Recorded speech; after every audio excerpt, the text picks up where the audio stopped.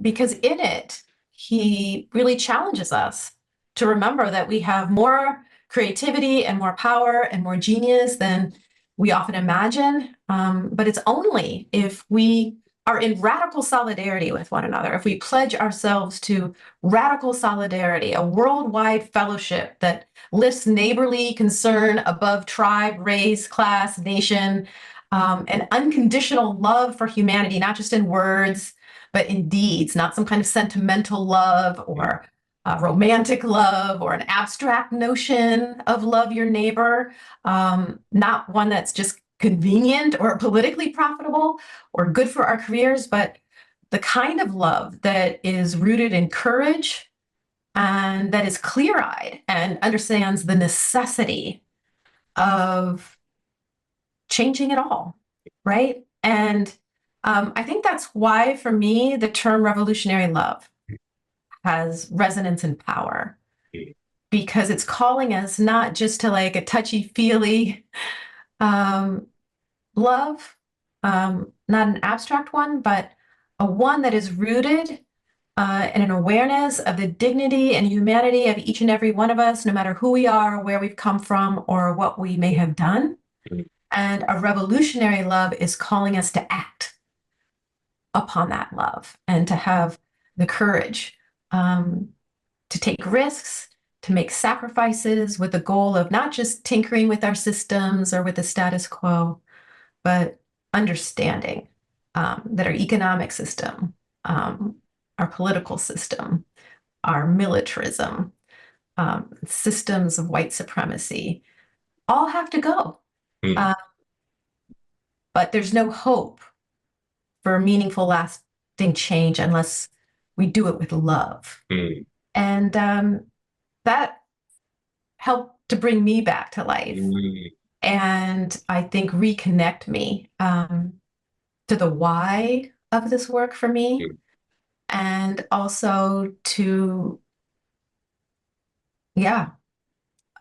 remember and to honor those who have come before, as well as all those who are doing this work now and have been doing it for decades, like Joyce and Nelson. And it's really their resilience and their persistence and their,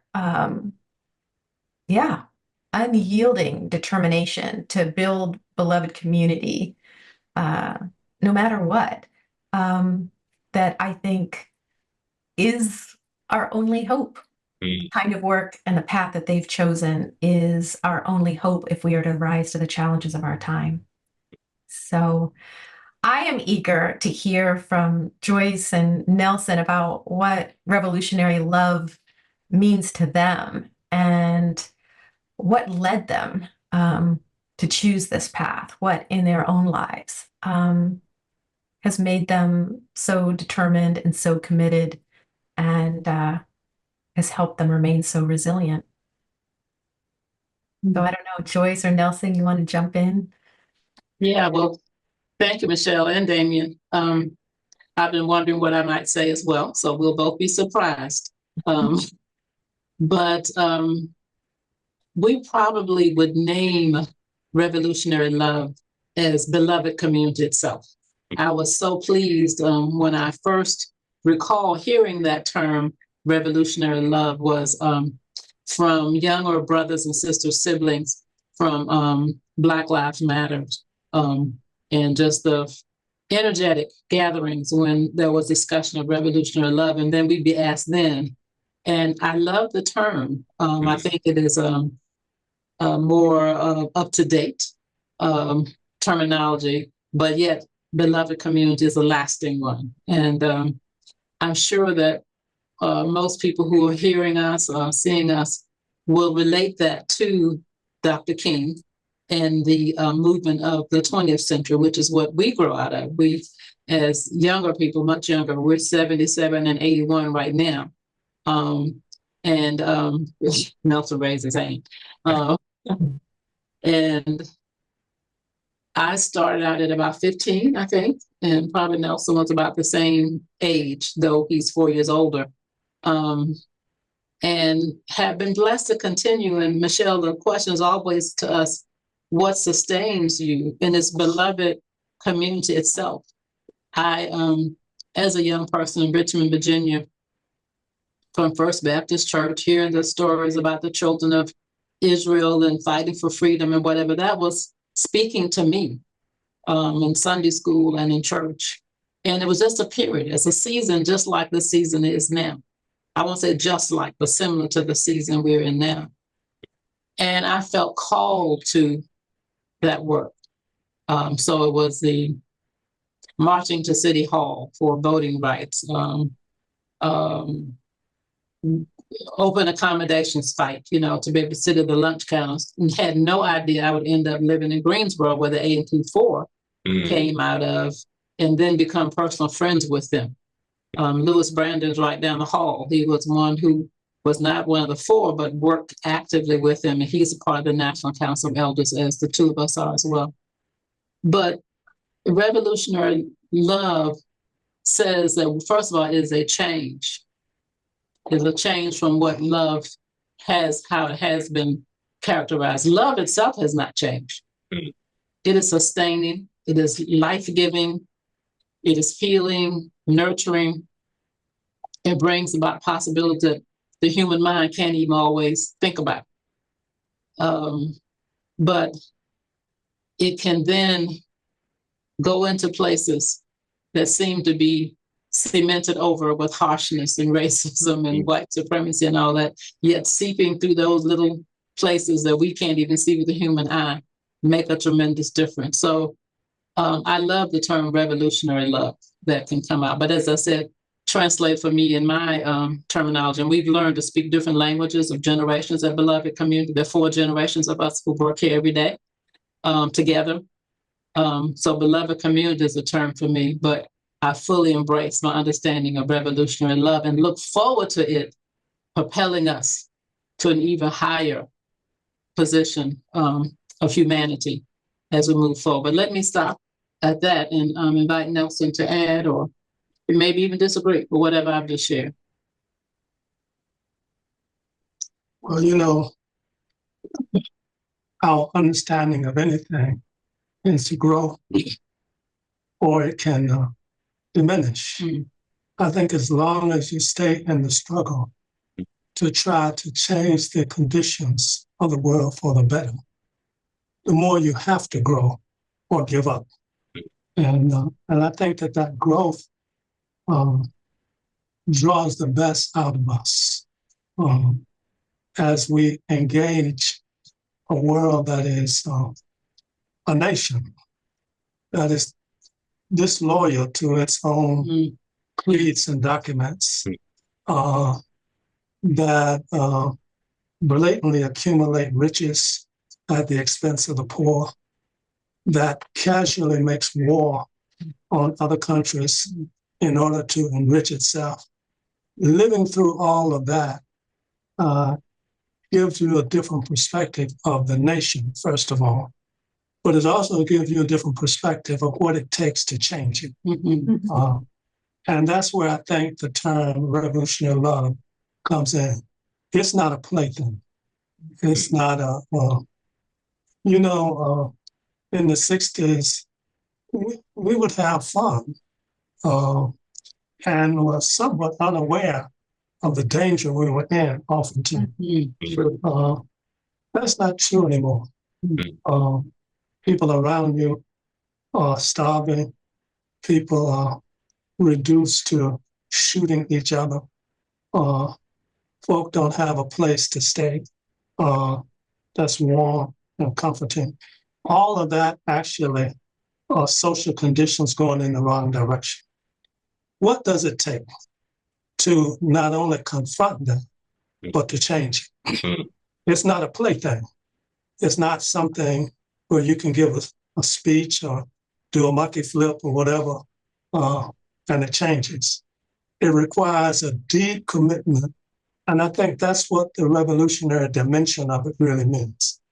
That it requires a growth in us that comes out in a way that affirms life and affirms the neighbor and affirms the next nation, that it doesn't get in line to volunteer to go to Vietnam, but actually it equips you to say no to those things. I'm not going to do that. It violates the very core of love that I've come to understand. To run into another nation and start killing people and giving the land to the rich. And as you grow in that way, if your love doesn't grow, it won't match that. And it gets overshadowed by that. So I think the term revolutionary love is appropriate for this period where we are confronted with climate change, where we're confronted with different forms of racism, where poverty grows in our neighborhood. What is the quality of the soul that can stand against that? And to do it with a certain amount of, I'm reluctant to use the word joy, but with a certain amount of contentment and commitment. This is what I was born to do. I think that is revolutionary love. And I do think that it is a requirement of the period that we were in. And in a sense, King was hitting that pretty hard, but it has gotten worse since they killed King. That it would require a deeper commitment by a greater array of people in order to qualitatively transform this nation from what it has become to being more of a beloved community. So I have a question for you two.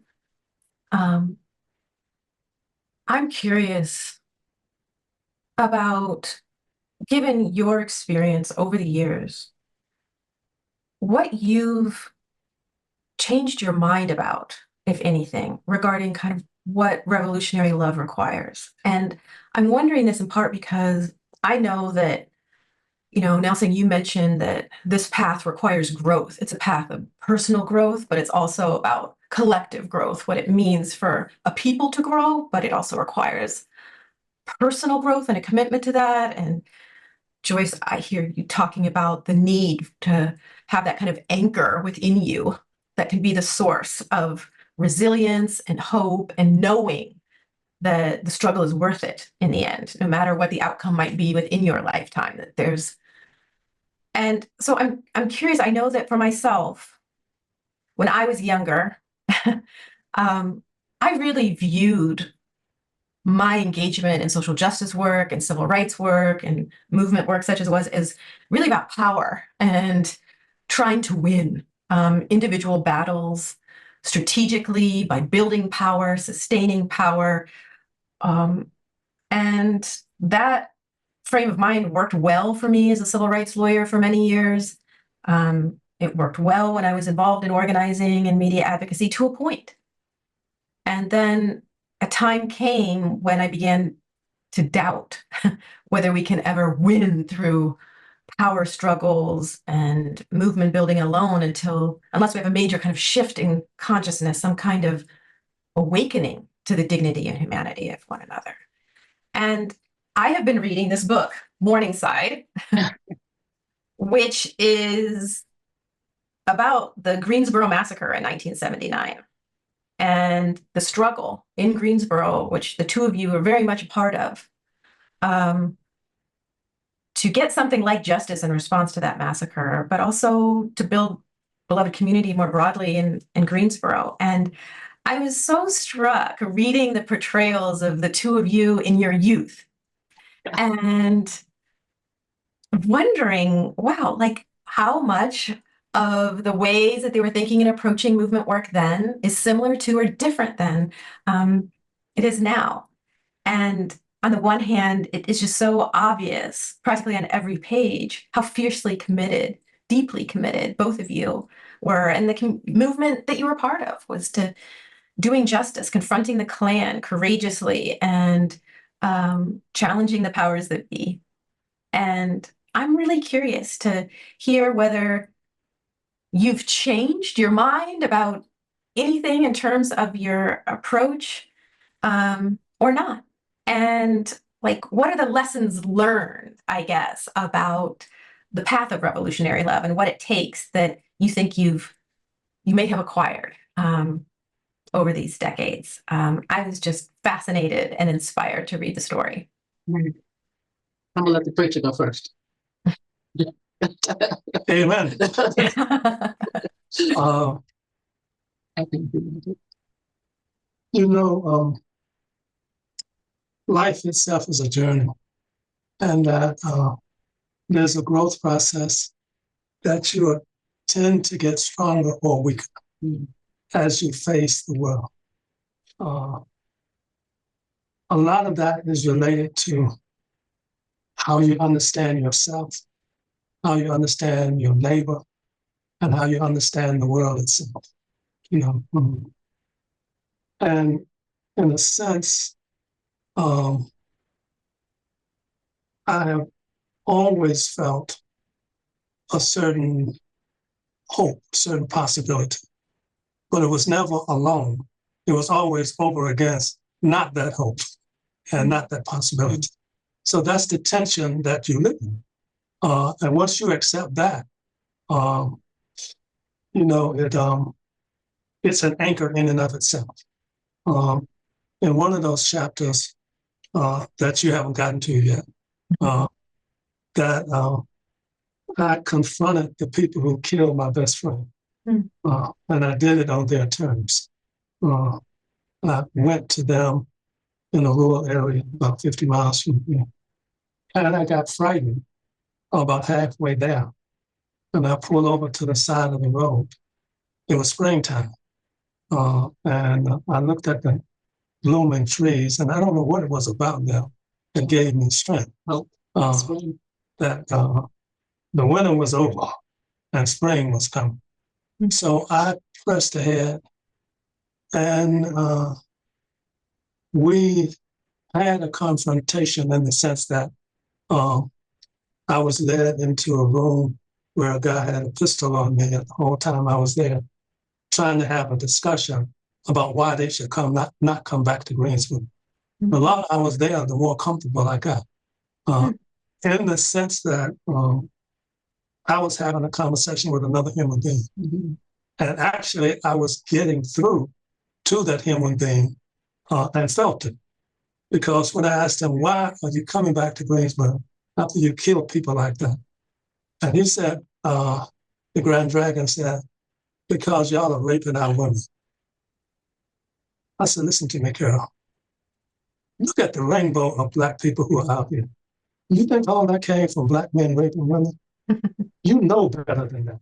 And I just pushed him on it. Said, you know better than that. And then he said that we were taking their jobs. And I was telling them the mills are going to Korea and to Mexico. There ain't no Black people down there taking no jobs. This is a whole international thing. And y'all are being misled into fighting the wrong people. Actually, I got him to listen for a minute or two. It didn't last too long. But I thought I was having a conversation with another human being.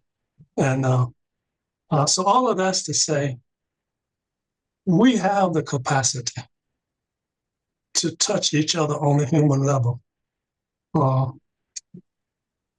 At least we have that potentiality. And when you can do that, I think you should. And when you can't do it, you pray for somebody else to do it. You don't give up on the human species. Did you always have that confidence? Pardon? Did you always have that faith, that confidence that you? I think I had a corner of it. My grandfather was a slave in Louisiana, and my mother never tired of telling stories about my grandfather. And she named me after my grandfather. And in some sense, I carry that within me. But to answer your question, no, I've not always had that. But I've always had the potential to grow it. And I think most of us do. Most of us have the potential to grow it if we choose to do that. If that seemed like a path to us, for me, it did.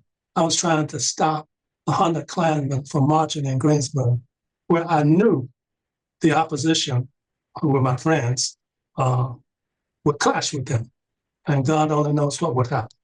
So I felt that I was the only person in position to do what I did, as far as I know.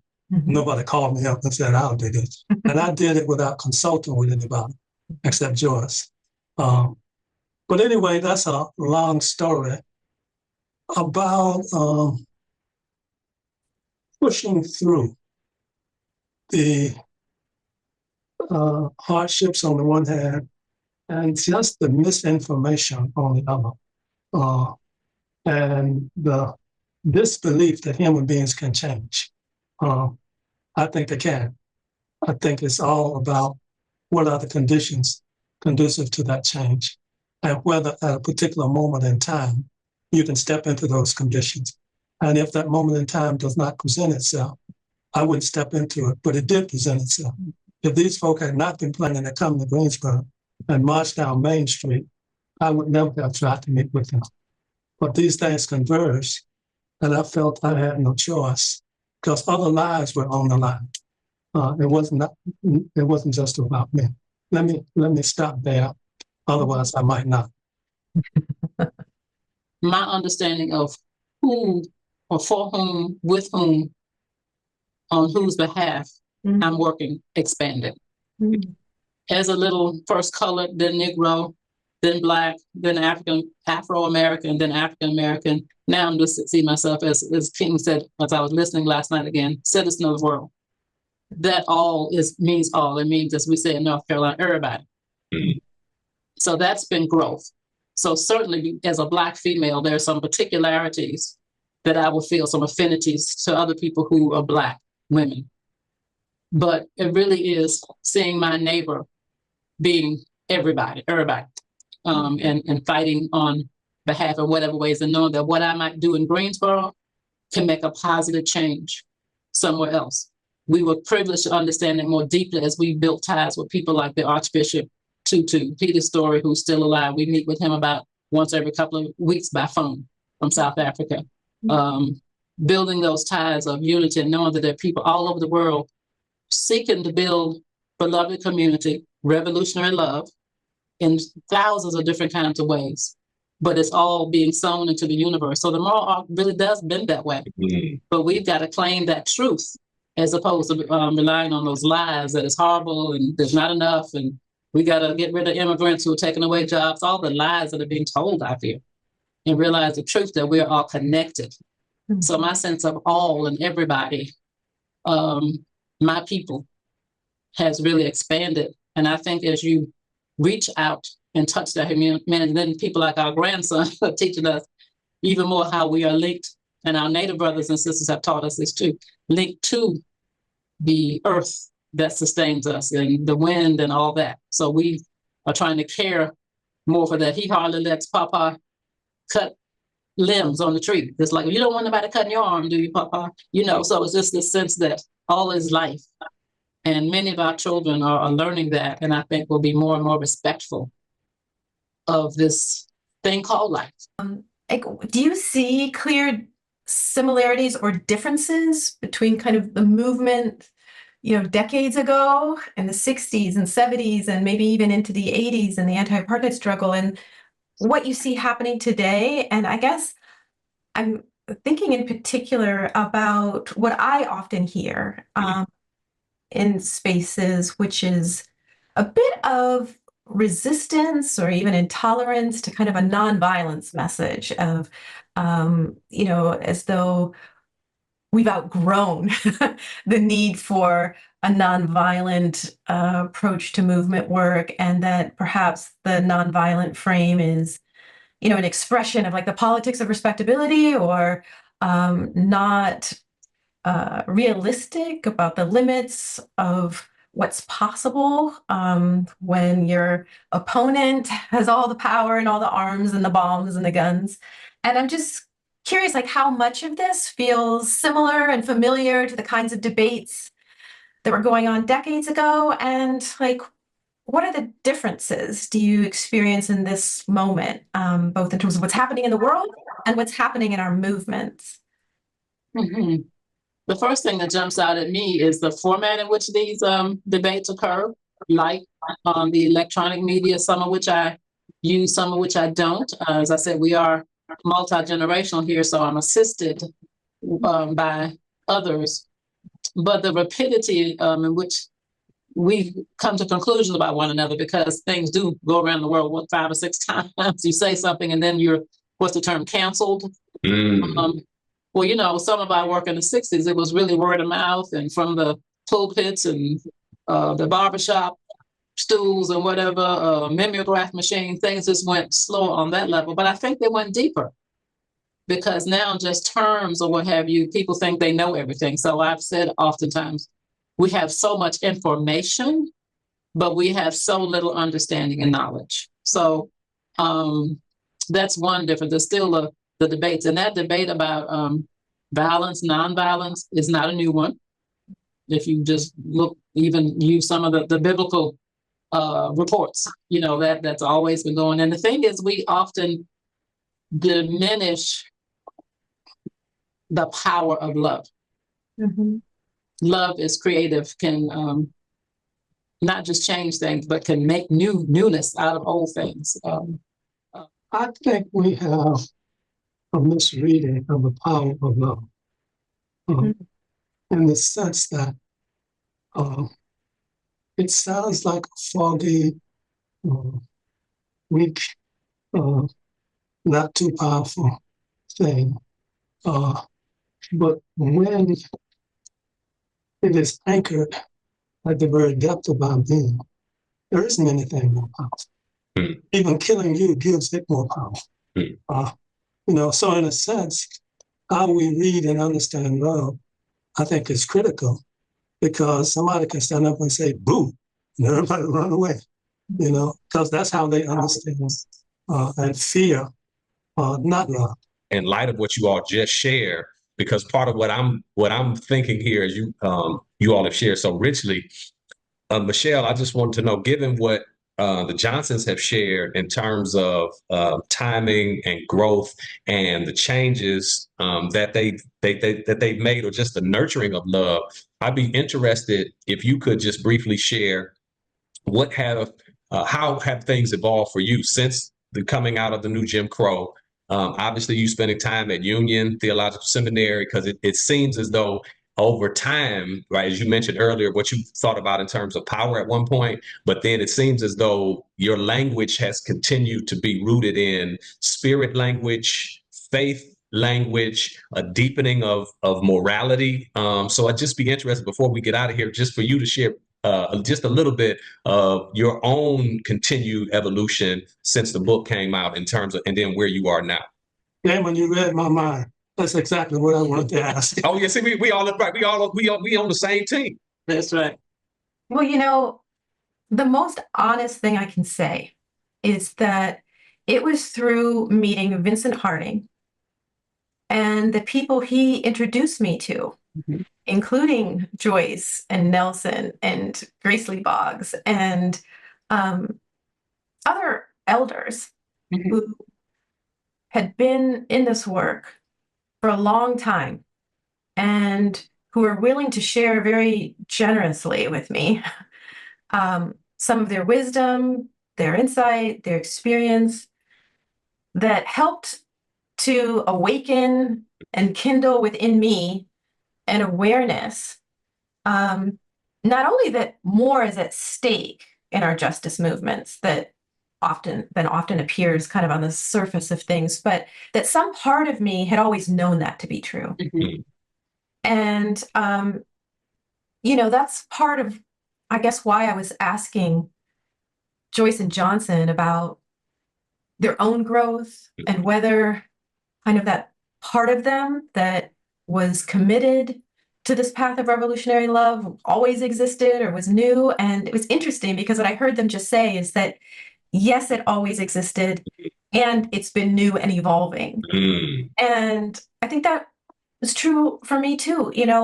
After my book kind of blew up, it took a couple of years actually for it to catch fire, gain momentum. I spent many, many months traveling around to speaking to tiny groups of activists and have empty church basements and trying to get folks to listen, because these were the early Obama years. We had just elected our first Black president, and the nation was awash in post-racialism, and we have overcome, and, we have a long way to go, but we're on the right path, And so it took a minute for the message to begin to break through. But then once it did, I had such a strange experience where suddenly, instead of just handfuls of people in the audience, there were hundreds, and people were applauding, and I was calling for movement building and calling out the system and describing it and receiving a lot of positive feedback and a sense of resonance. And yet, at this moment when I should have been sort of overjoyed that the message was finally breaking through,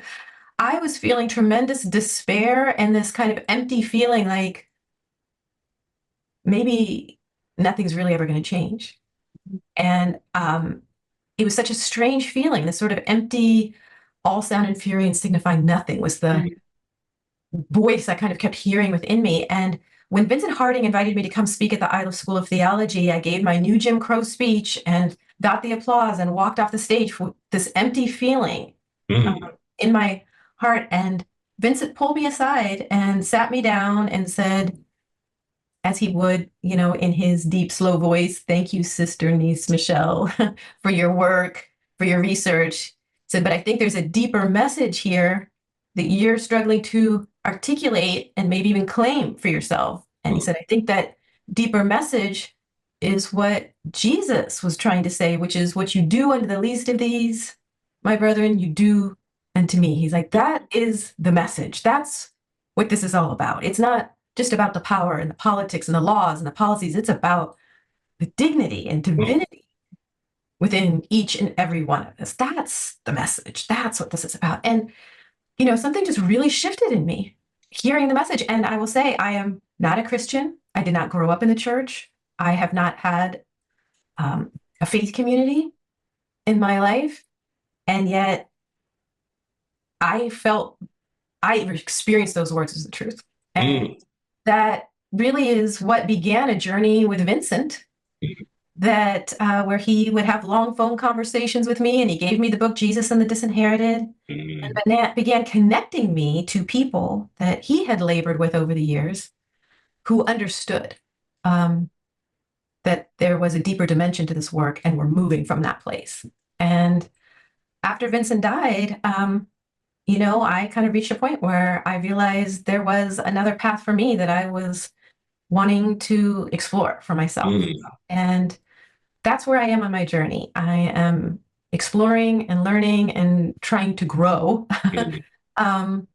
so that, I can really honor this path, the path of building beloved community, the path of revolutionary love, and move out of that place that I had been in, of imagining that there are winners and losers, and that the goal is to build enough power and have the right strategies so that some of us. Yes. We've been here for a while. If everyone could just maybe offer to those who are listening and joining, who are at various stages and ages, as it pertains to maybe being in movements or understanding this unique time that we're in and about to get involved in movement building. Just what are some of the things that you all would want to share in closing as it pertains to helping folks to continue to remain resilient and remain hopeful in light of the possibilities of this time, but also in light of possible impending peril in certain ways?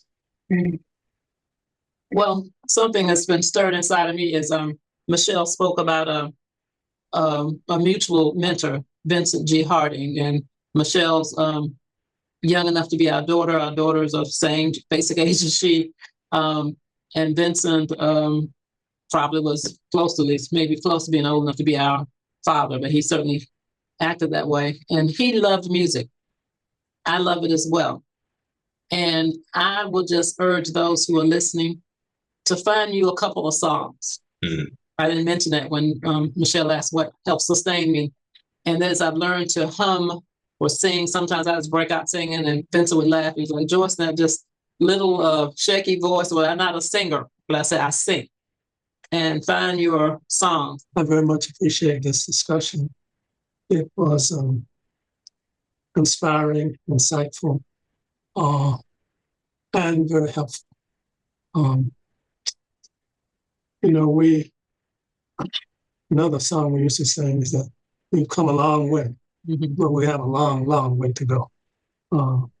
And I think that if we think in terms of the contribution that we have made and can make, our soul is satisfied because we can pass the baton and believe that it will contribute to the human race becoming more fully what it is intended to be. And if that can get, how can I say, sewn into our hearts, what else is life about? And that is the beautiful piece, that we then become a part of eternity. That's beautiful. Michelle, would you give us the last word? Thank you all. Yeah, I'm so moved by what you both just shared. And Joyce, what you shared about music and song reminded me that several years ago, I joined a choir called the Harmony Project in Columbus, Ohio, even though I cannot sing to save my life. This is a choir that was made up of more than 100 people. I think it was over 200 people at some point, and it was a community choir that was come as you are. You don't have to know how to sing. And people of all walks of life and backgrounds, people who just out of prison, who were in recovery, people who were, professionals, people who were considered leaders in the community, young people, people of all ages, races, coming together. Most of us could not really carry a tune on our own.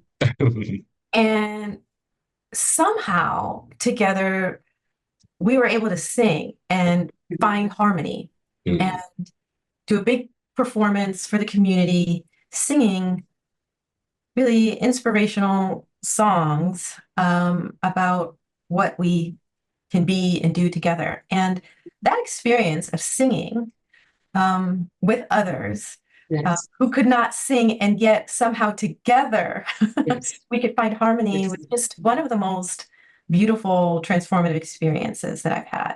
And so, yeah, being reminded of the importance of song and singing together. And yeah, I appreciate that. I guess I will also just say that something that has been so helpful to me and sustaining has been the work of Howard Thurman. I mentioned that, Vincent Harding had introduced me to Howard Thurman's book, Jesus and the Disinherited. But I really not only did that book move me profoundly and have helped me to have a completely different understanding and relationship to what Christianity might be, but I really loved that Howard Thurman was so deeply committed to this idea that we need to figure out what would make us come alive, that the goal wasn't just to be in the struggle, but was to actually come fully alive as human beings. And that to come fully alive required honesty, and it required courage, and it required tremendous compassion for ourselves and others. And that really this kind of work for justice for others provides this extraordinary opportunity, not just to serve or to struggle, but to come fully alive and discover what it means to be fully human. And so, I would say that is something that I hope that we put more at the center of our movement work, our practices, whether it's song or celebrations, or being in nature and swimming in the waves, whatever it is that helps to reconnect us through dance, movement, to the joy and the miracle of life together. So anyway, I guess that's where I'll leave it. But I'll leave with this. One of the things that Otis Marsh Jr. says in reference to Psalm 23 and the whole notion of the Lord preparing a table in the presence of my enemies, one thing that Otis Marsh suggests is that sometimes you can become so focused on the enemy that you're not spending any time considering the table. And so today has been us at a virtual table, and at the table, there's exchange. At the table, there is equity in terms of how we can see each other eye to eye. At the table, there is reflection. At the table, there's laughter. And ultimately, what you all have, I think, provided is in the midst of everything that's going on at the table, there can be an exchange of joy, an exchange of peace, and an exchange of love. So thank you all so much for the ways in which you all continue to live your outer life from the inner sanctuary in ways that continue to call us up, call us out, and call us into new possibilities to experience revolutionary love and seek to try to be those who work to build the beloved community. So thank you for your example. Thank you for your work. Thank you for your witness. And thank you for your willingness to share with us on this evening. And we look forward to possibly another opportunity to hear from you all at some point. But thank you again.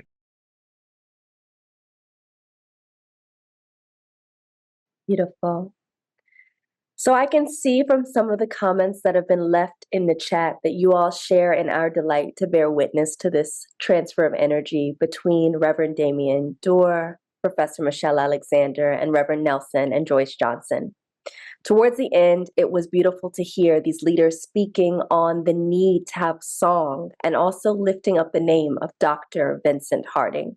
We now invite Elder Myrna Pagan to perform one of the songs that Dr. Harding left for us as we begin to close out the program. And now I share with you Vincent's song. I wish we were all together and we could sing it together, but here I am, accompanied by this beautiful activist, freestyle, free-breathing swimmer in the ocean who is doing his best to protect the life, the health, the environment, the sea of the Icus. He's my grandson. His name is Atiat Connolly. Playing El Barril Caribeño. We are building up a new world. We are building up a new world. We are building up a new world. Builders must be strong. Courage, sisters, don't be weary. Courage, brothers, don't be weary. Courage, people, don't get weary, though the way is long.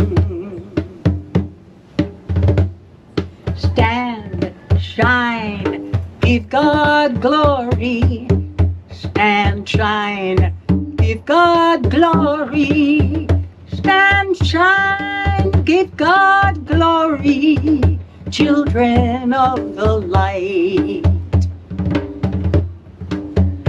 Tengo un gozo en mi alma, gozo en mi alma, gozo en mi alma y en mi ser.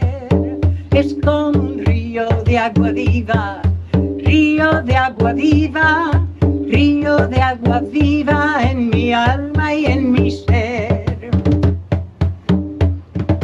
We are building up a new world. We are building up a new world. We are building up a new world. Children of the light.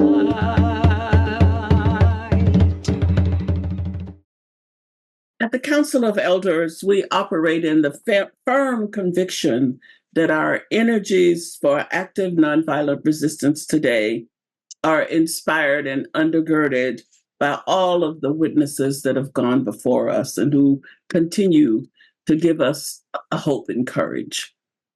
We in turn seek to keep the light of freedom burning for those who will come after us. And we've also just heard the name of one of our founders, Dr. Vincent Harding, brought to light both in the song that Myrna just gave us. And his light continues to inspire us. In the same spirit, it is also fitting for us to remember and honor our late brother, the Reverend James M. Lawson, who passed from this life just 2 months ago. He was a founding member of the National Council of Elders. And Brother Lawson gave his entire life in service to revolutionary love and the force more powerful that is active nonviolence. Let us now hear this word from Jim Lawson, which he contributed to a King and Breaking Silence program presented 2 years ago.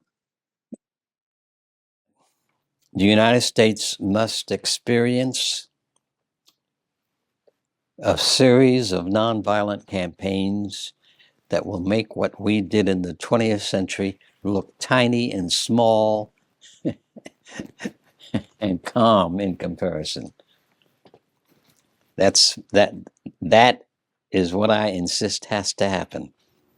The nonviolent struggle has demonstrated the capacity not only to create power for people that they can put on the table and demand and require and forge change. This happens all the time.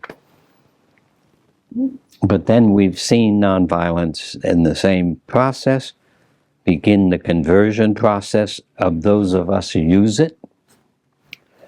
We realize we have power and we're not afraid to exercise it. We work on it. We recognize that life is powerful. It's not weak. Many powers of love and truth.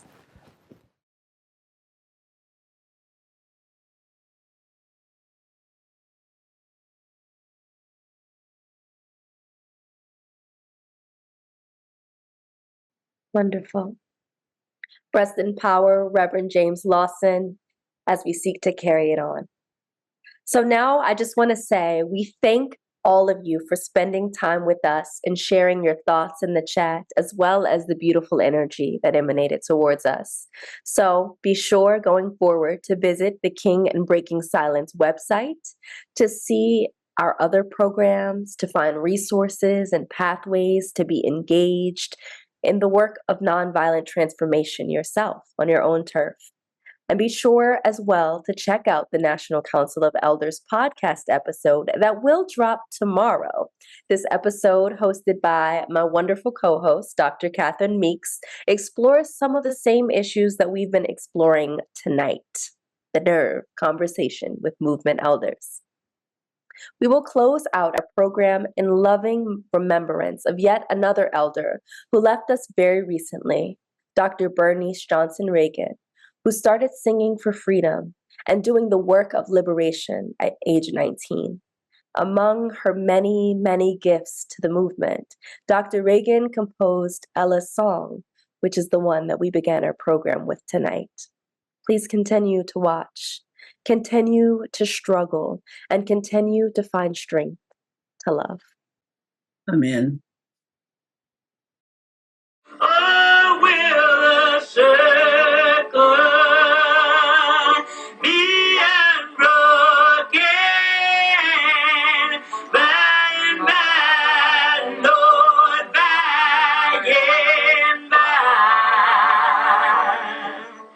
There's a better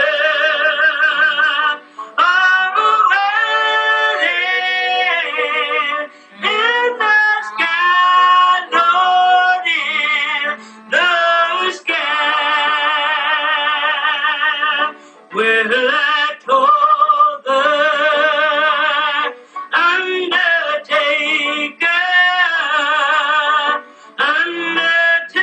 undertaker, please drive slow. For the lady you are holding,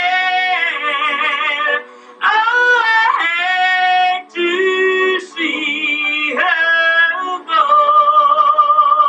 Oh, will the circle be unbroken by and by, Lord, by and by? There's a